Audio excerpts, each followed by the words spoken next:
It's time to go back in time. So yeah, let's start this off with a rhyme. Playing was hard, we often cheated. Top Gun was a game I never defeated. So what did we have besides magazines? Well, a certain little show on your TV screens. Gamesmaster aired on Channel 4, with the man himself, Sir Patrick Moore. A welcome sight for 90s telly, presented by lads like Diamond and Perry. The consultation zone was there if you're stuck, though whether it was your game was a matter of luck. To win the golden joystick, you would have to know your games, but some challenges were hard, and many went down in flames. Gamesmaster had 7 seasons, from 94 to 98. Never a better show about video games to date. On the final episode, with a tear in our eye, we saw the set close with a final wave goodbye.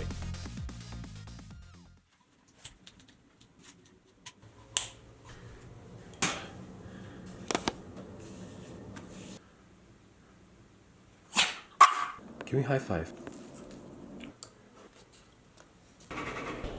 So this morning I'm heading down to Torquay. Now Torquay is about 200 and something miles away from London. I'm going down there to get a tattoo. You're probably thinking, why am I getting a tattoo when I've got a guy over in Peckham that can do it for me? Well, here's the reason.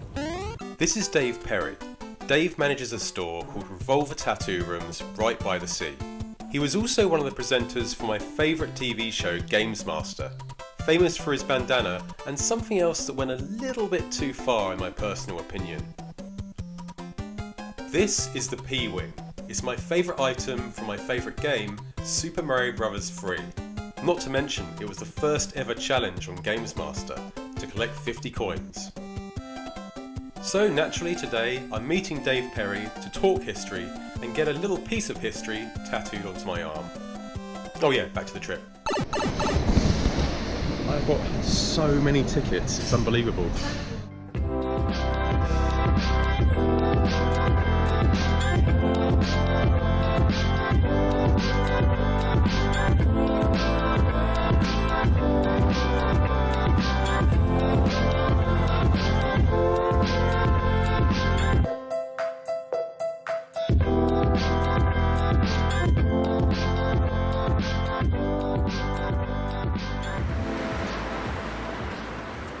I've got good news and bad news.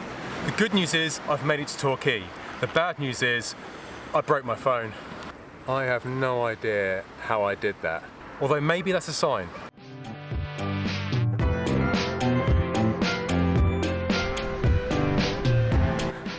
I'll tell you what, it's really nice here, but I do feel far from home. Just, shit, it's 1:45, my phone is broken, and I might be late. I hope not. You ever see The Exorcist? Yes, it's up here.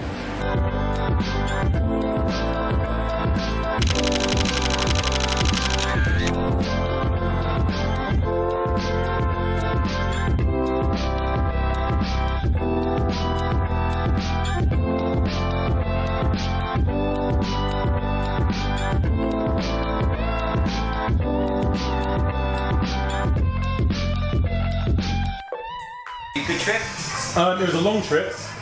It took about 3 and a half, 4 hours. It was very scenic. For a little tattoo, man. Yeah. So we're going for the Perry-Wing. Yeah, the Perry-Wing. Can we put a little bit of shading on there, do you think? Yeah, you want some shading on there? Yeah, maybe a little bit. Where to put it, isn't it, is the problem. I mean, I've got this wing already. See, to shade off into that would be easy, like those wings. Yeah. But you've got a P in there, but we could shade around the P a little bit and put a bit of shading in. See, what you've got there, where you've got the feathers coming all the way down, you shade into the feathers, that's easy enough. But here, we've got a P in the way. Yeah. But I can shade around the P and just put a little bit of shading in. If you want, I can shade from like dark to light if you want. Yeah. Go with what you think was good. So you got the Mortal Kombat. Is this just Mortal Kombat, is it? No, it does everything. Oh, right. Okay. Nice. It's set up for Mortal Kombat. It's got my own studio. Got my old studio in the background. Oh yeah. You're not a fan of Nintendo? I never was. More Sega guy. Yeah, back in the golden age, as they call it, when 8-bit became 16-bit and all that. Yeah. Now, people will have a PlayStation sitting next to their Xbox or whatever, a PC, they'll be playing games on their iPads, there'll be, there's games machines all over the place. But back in the day, as it were, it was very tribal, and you were really encouraged to choose sides, and you were either Nintendo or you were Sega. I was a bit of both, to be fair. I was a bit of Nintendo and a bit of Sega because I had both. Yeah. I wasn't a rich kid either, but I somehow had both. I don't know. You sound like a rich kid. 2 consoles, fucking spoiled. And a 32X as well. Pick a fucking side.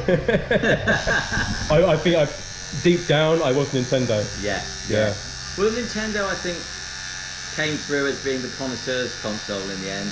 Possibly not least because it was the hardest to get initially, because obviously Sega 16-bit hit the UK first, and everyone was, you know, if you wanted to be Nintendo, you were buying a Super Famicom and import games until the SNES came along with games like F-Zero and things like that, which kind of took over. And of course, if you wanted to play the beat-em-ups, if you wanted to be a bit of a beat-em-up purist, the only place to play Street Fighter was on the SNES, so you kind of had to go across to the SNES if you wanted to play Street Fighter. It really only got going when Sega brought out the six-button joypads. Once they brought out the 6-button joypad, you could play, it was better then in my opinion, because you read all the buttons you needed on the joypad as opposed to having to use the shoulder buttons on the Nintendo pads, which obviously is pretty alien if you're used to playing the arcade machine. You don't. Back in the day, back in the the 16-bit days, the golden age. I was Amiga and then I was Sega. I heard somewhere the kids that won the Gamesmaster joystick didn't actually get it. They sort of held it and they had to give it back. I've heard some stories about that. I know in the first season they definitely got given away. The Gamesmaster Golden Joystick was my creation, completely my idea, along with a gentleman called Richard Secular, who worked for a joystick company. And what happened was, when we were setting up Gamesmaster, what you have to remember with Gamesmaster is there was no precedent. It had never been done before. No one had ever had a video game TV show. So we didn't know what we were doing. So originally we arranged loads of prizes for the winners. Cool shit like arcade machines and holidays and things like that. And then we found out that Channel 4 has rules about the value of prizes on children's television. Because of the timing that Gamesmaster was going out, it was considered children's television. So we had to scrap that. So we needed a prize that was universal, that people would want to eat. Something like the Crackjack pencil used to be, you know what I mean? But obviously a bit better than a pencil. Something relevant to the games industry. So we were trying to work it out, and I was sat talking to Richard Secular, who was a good contact and a friend of mine at the time, and he said, we've got a load of golden joysticks here. I said, well, what do you mean? He said, well, for our best sellers, retailers, he said, we award them a golden joystick for being a good customer. He said, I've had loads made that we haven't handed out. They're just sat in the stock room here. I said, well, bring one along, let's have a look. So he brought one along, absolutely perfect. So we pitched it to Hewland. They loved the idea. So we got all the original golden joysticks on the show. We didn't have made, they were already made. They just came from Spectra Video or whoever it was. I think it was Spectra Video. And so we just recycled them and used them, if you like. So for further shows, then they had to start being made specially for us. But that's how the golden joystick came about. What I realised at the start of the 90s was that the world doesn't give a shit about video games. Okay? Not the real world, not the straight world. Okay, our world, in our bedrooms, we in our front rooms now, bedrooms as was, it's a real big deal to us. It's a multi-billion-pound industry now. But the world doesn't give a shit. The world cares about music, the music industry. The world cares about films and the film industry. The world does not care about video games. Yet video games now is as big, if not bigger, than those two other industries. But no one gives a shit. Why not? Is it because we're nerdy? Is it because we don't understand it? Well, it can't be that anymore because my generation has grown up and are now in positions of power, so they must understand it. What I realised in the 90s was that the world doesn't care because it's not real. Okay? If there's a story, a video game story, if there's an article, if something happens, they've got no one to talk to. No one to talk to because you can't talk to Mario, you can't talk to Lara Croft, you can't talk to Sonic.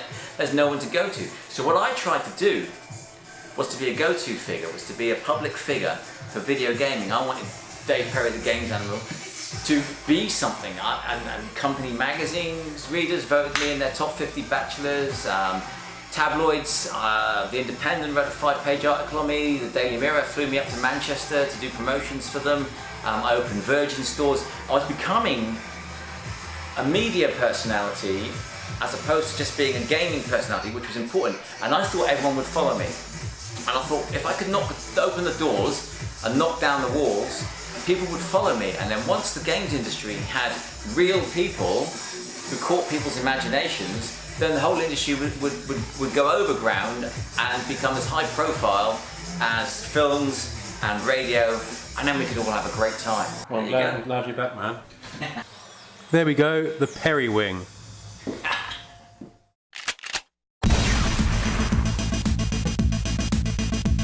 Favourite video game of all time would be Player Manager by Anko. Least favourite game of all time? That's harder because there's so many. Mario 64. Retro game related. You are the first person I've agreed to do a retro game tattoo on. I've done the nurse from Silent Hill before on a customer who came down from up north to get it done. But that was more of a Halloween thing. This is the first time I've done a game related tattoo. It's a tricky one because I don't want to say something like medieval times, or because it looks like fun in the films. I think I would go back to around about 1968 because I'm a big music fan, and I think the Beatles and Zeppelin and Warhol going on in New York. Probably New York 68 would be a great scene to go and visit. Do I believe in UFOs? Yes, I think I do. I think there's a lot of things we don't get told. I think it's probably good there's a lot of things we don't get told. I'm not one of these guys who thinks there should be complete freedom of information, because I think a lot of things should be kept under lock and key. But yeah, we can't be the only thing out there, can we? Good question. No, I don't, because I like to believe it's got a better home now. With me, it was just sitting in some boxes in storage. I'd show it to people occasionally when they wanted to see it. It was a special one. It was from the first season, and the production team gave it to me in light of my work on the show. No, I don't regret it. A little bit maybe, because it'd be fun to have it around, but no, it's gone to a collector, and it's being loved and it's being revered, and that's how it should end its days. I moved house about 3 years ago, and I downsized everything, and I had all my game stuff. I'd kept retro stuff for years and years and years. I had every system, tons and tons of games, boxes and boxes and boxes, because I thought I would get them all out one day and have a big retro room somewhere. It became clear that I wasn't going to, and that the money would be a little bit more use than the old games, so I sold them all. I've kept a few things. I've kept the original bandanas I used to wear, most of them. The one I wore on the Mario incident, that's been given to a collector. My jacket's gone to collectors. I've kept a lot of old photos. I've kept some old scripts. I've kept the Dave Perry Combat Pad, which was a joy pad that was made by a company to be endorsed by me. I've got the prototype of that for nostalgia value. Yeah, of course I would.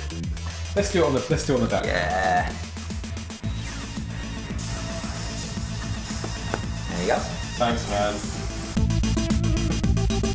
Well, this year I have been in discussion with a number of retro game fans. I've had my eyes opened, travelled all around the country, particularly up north, which is scary for a southerner like myself, and been to a lot of retro conventions, arcades, and been convinced to make a bit of a comeback.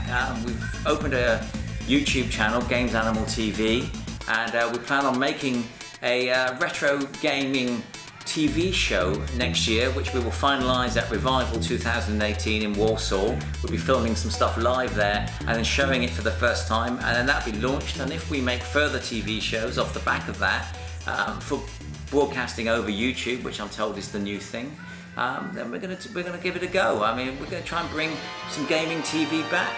Thank you very much, Dave. Oh, you're welcome. It's been a pleasure. No problem. Nice to have you here. Yeah.